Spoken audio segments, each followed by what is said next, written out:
I've been testing out the new NR1 night vision monocular provided by Wildguarder in the Great Smoky Mountains in Florida for the past few weeks, and it's been a blast. While the fascination with viewing nature in total darkness with night vision is undeniable, the daytime capabilities and audio are not to be underestimated, especially for birding.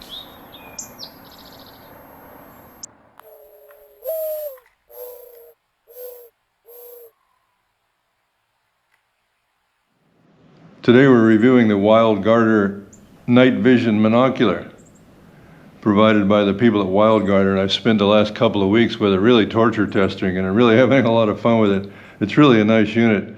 First off, it's got a real nice build quality, fit and finish to it, and we'll go through the menu in more detail later, but mainly just go over the features of the unit for itself. First, it fits in your hand really nicely, as a monocular should. And I'll show you later that the eyepiece is removable, but it's really versatile. You can get an optional rail to mount this directly to a rifle as a scope, or there's a adapter kit that I'll go over later that you can adapt this by actually just putting it on your existing scope on the rifle, or a spotting scope. And of course there's 3 different tripod mounts here, and this is also where you would mount the rail to mount it directly to a rifle. But I use it quite a bit on a tripod, and it's really handy. And then of course you can use it as a traditional monocular, handheld, and naturally in vertical mode or in horizontal mode. So let's go over a few of the features that make this thing really pretty fascinating and useful. First off, it has 2 IR sensors. The top one is 850 nanometers, and the bottom one is 940 nanometers, which is virtually, virtually has no red glow to it whatsoever at night. And even the 850 has a very minor red glow, even at maximum intensity. They also have extenders on here that you can use to zoom in to focus the beam on a smaller area at night if you want to focus in at longer range. And I'll show you some examples of that.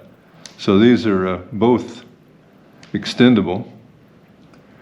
And it has really good daytime optics. I mean, I'm going to show you a lot of great examples of just really clear pictures of birds, in particular birds and small mammals that I took with this in the daytime, with really high quality results. And, in my case, this monocular is provided to me to test out. But when it comes down to testing something, the proof is kind of in the pudding. So when you see all these pretty impressive examples of actual videos and pictures that I took with this, you can see that it's a pretty powerful little tool.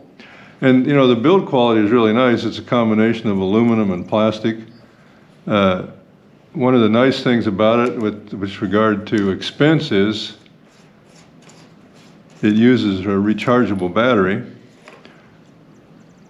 4800 milliamp hour battery, and it comes with a charger, so you don't have to buy batteries for it. But also, you have the option, instead of buying an extra battery, and this is something that I use a lot, I always carry for my GoPros and my other outdoor lights and things like that when I'm filming in the field, I carry power banks like this little Anchor power bank. And you can actually just plug a power bank in here. And I'll do this real quick in real time. I've plugged in the power bank. There is no battery in here. Then you turn on the unit with a long press of the power button. And here you have it, you can run it on, especially if you're using it on a tripod, you can run it with various power packs that you use for many other things. So it's really got a lot of versatility and universal use without spending a lot of money on batteries. So, this battery I had took, in some cases I left the video running for up to 4 hours on one battery charge, and it continued to work fine. So really a lot of flexibility on the power, which is really important when you're out in the field and you don't want to be spending a lot of money on batteries or worrying about power. So it has a universal power adapter here, which is always available. And down here you have the adjustment for the optical zoom, which is up to 8 power, and you have your focus wheel. And so you have optical zoom up to 8 power, and then you have digital zoom up to 4 power, so you have a potential of 32 power magnification. Now obviously the optical magnification is quite clear when you go into digital mode, especially at night. It gets a little more grainy. That's the nature of the beast. Now it has a real nice Wi-Fi interface, and I'll go through that later separately. Under here you have the where you put in the micro SD card. There's an HDMI adapter, and of course the USB-C port where you can input a power bank. The other thing about this that's really nice and makes it more flexible, especially if you're going to use it on a tripod for taking long-term videos and things like that, is the eyepiece is removable. And it comes with a little toolkit. So you remove these 4 screws with the included Allen wrench, and you can remove the eyepiece. And this is really good if you're using it on a tripod in particular. Now, if for some reason when you use the eyepiece and you wear glasses, if you have difficulty seeing a clear image through the eyepiece, or you might see a double, something like that, they do provide inside this wrapped up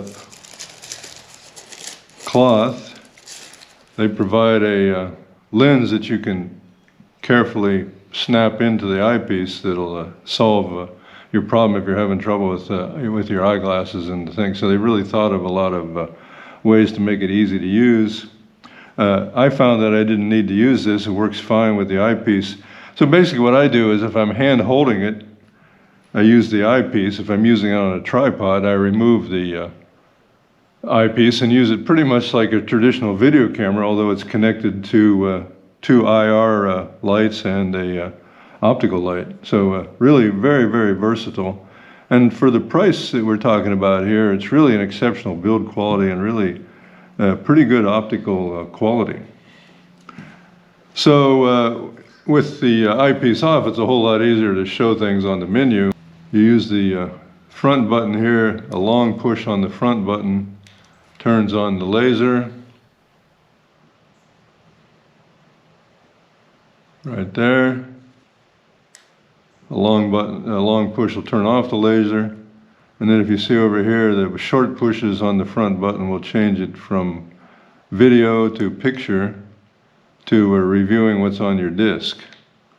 And so now we're back in video mode.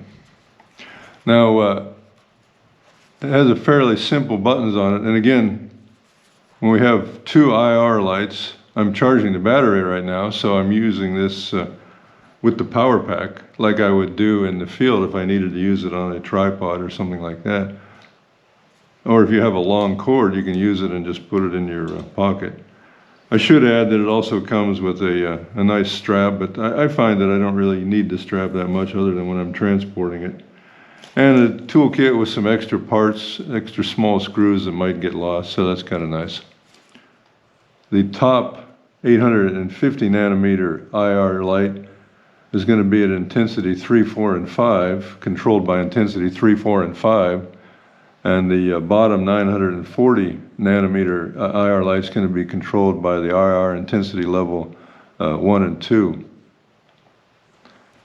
So you switch from visible to IR just by holding down the IR switch, and you're in IR.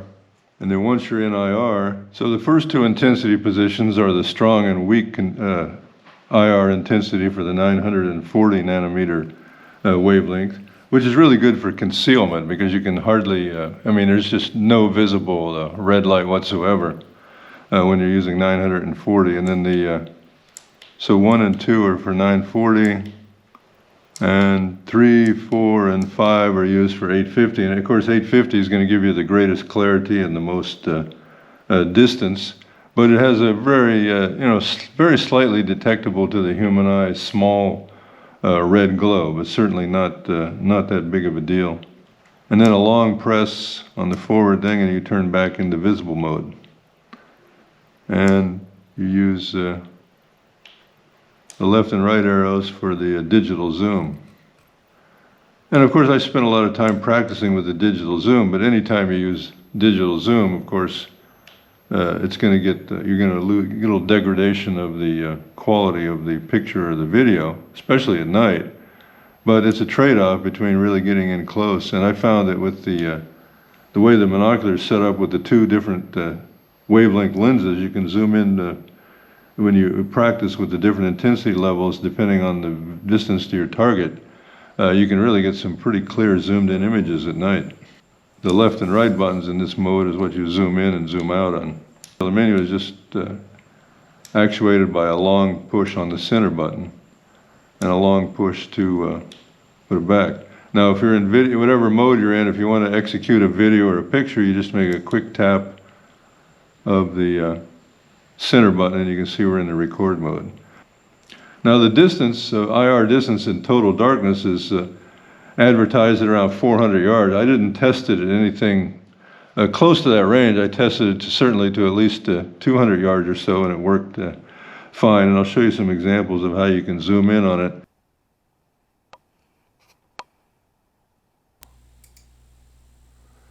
When you pull out the extender on the IR lights, you see a small high-intensity area in the middle that is greatly overexposed.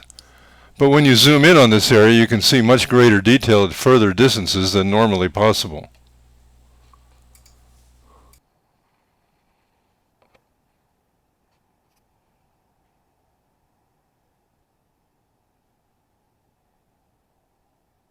In the future, if I get a chance to test it out at long range, I mean, one of the obvious ways to do that would be out at a cow pasture or something like that at night, where you can spot cows and things like that at various ranges, just to give you an idea how far it really will go.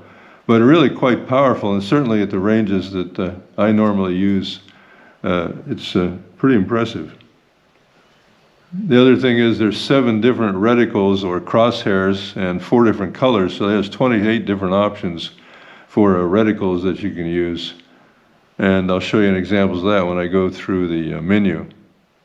If you're going to be looking at specific targets, especially birding, I mean, I think, you know, when you look at birding applications, and I'll show you a bunch, using a monocular like this at night or in the daytime, and I can't stress enough, this does really good work in the daytime on a tripod. It really gives you some good results.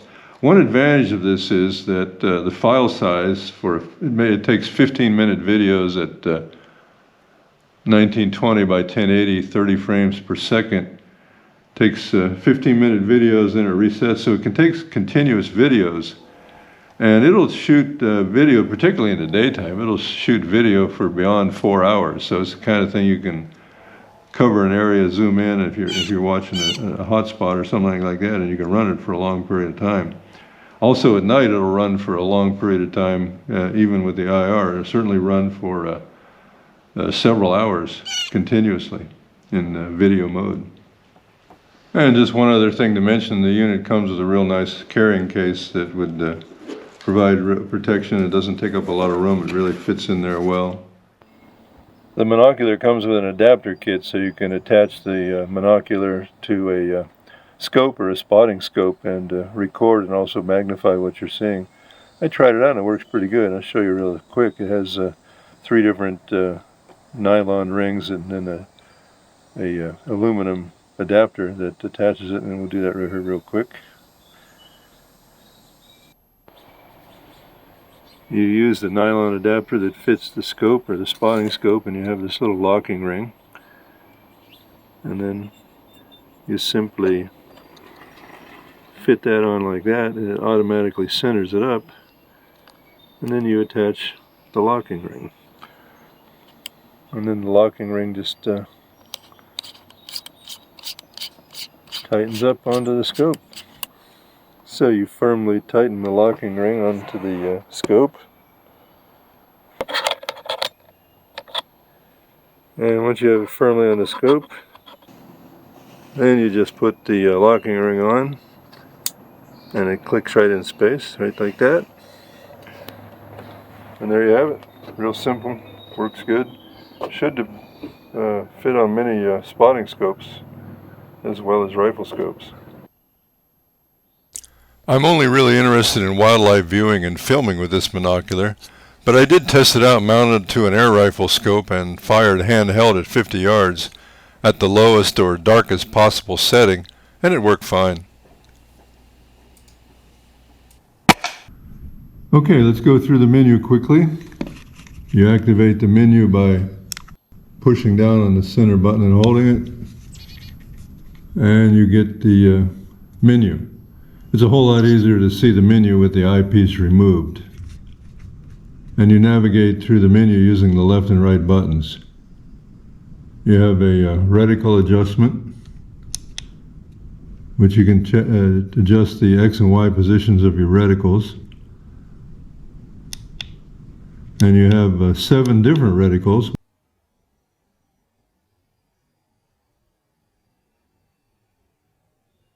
Here's a good one. Here's a good example. So now we're going to change the color of this one. So you can change the color: green, red, white, black. So you have a lot of flexibility in the kind of reticles that you have. You push the middle button to get back to the menu. You can adjust your center position if you so desire. LCD brightness, I have that on maximum brightness just so it's easier for you to see. Wi-Fi, we'll come back to that later and I'll give you a real world example of the Wi-Fi outside. And you use either vertical or horizontal setting, because typically you're going to be using it in the vertical or 9:16 mode. But a lot of times if you're taking videos, especially on a tripod, you might want to use it in the horizontal mode, in which case you just rotate it 90 degrees with your tripod head. Auto power off, I don't use that because I don't want this thing going off, because I usually take videos for a long period of time. Exposure, this is a nice option because a lot of times, you know, the quality of your product, of your image or your video really has a lot to do with environmental conditions. You might be in a forest where you need to have a little more exposure. You might be out in the bright sunshine and you might want to dial down the exposure a little bit. So you have the option of either increasing or decreasing the exposure. It's nice to have a little bit of control over the exposure. In fact, I used this a number of times in the shade when I was filming some squirrels, and I'll show you that later. Loop recording is an option. I don't usually use that. Font size is self-explanatory. I have it on the big size because I'm trying so that you guys see what it says. Record audio, it actually has pretty decent audio, and I always record audio just as a general principles. Time and date stamp, if you so desire, and setting the time and date is real easy. Language is obvious. Format, anytime you put a new card, and you want to use a good quality high-end card in here, anytime you put a new card in here you want to format it, and we will not do that.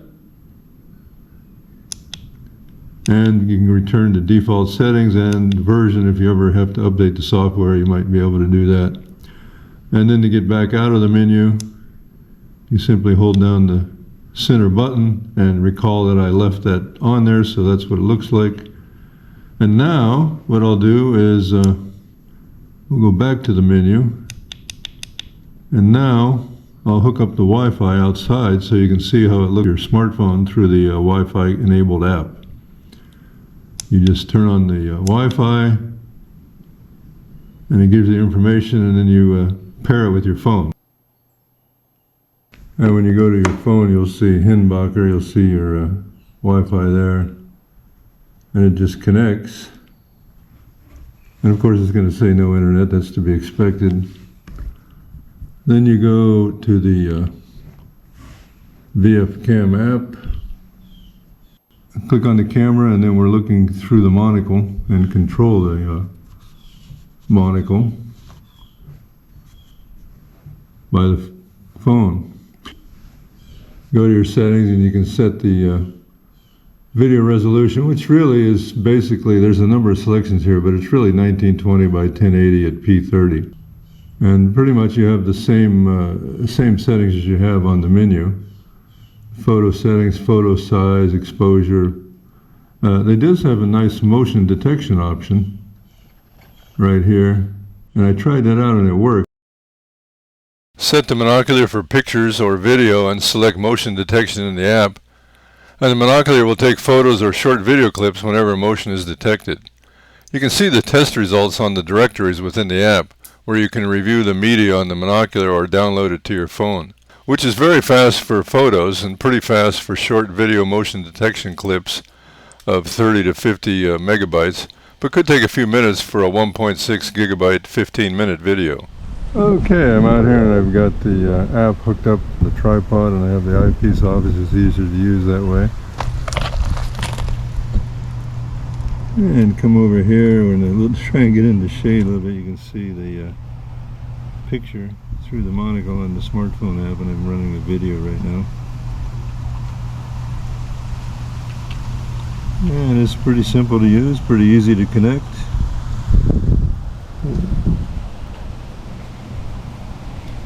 It's kind of hard to see with so much glare, but I've got the app running, and you can see what's going on through the Monocular. And it's recording on the Monocular, and you can control it by the phone. And that's really important, because if you're going to take any kind of pictures or video, anytime you touch the Monocular even on the tripod, it's going to shake. So this is the best way to do it. It won't take long for the blue jays and the squirrels to find it, and I'll show the videos right there, but you can see how it works. It's pretty simple, and it's really necessary to have a Wi-Fi control over your Monocular to get good quality pictures and video. All in all, I was really impressed with the build quality and the versatility and the results that I got using this Wildguarder NR1 night vision monocular, and really like it. You can see just how small it is. It fits really in the palm of your hand.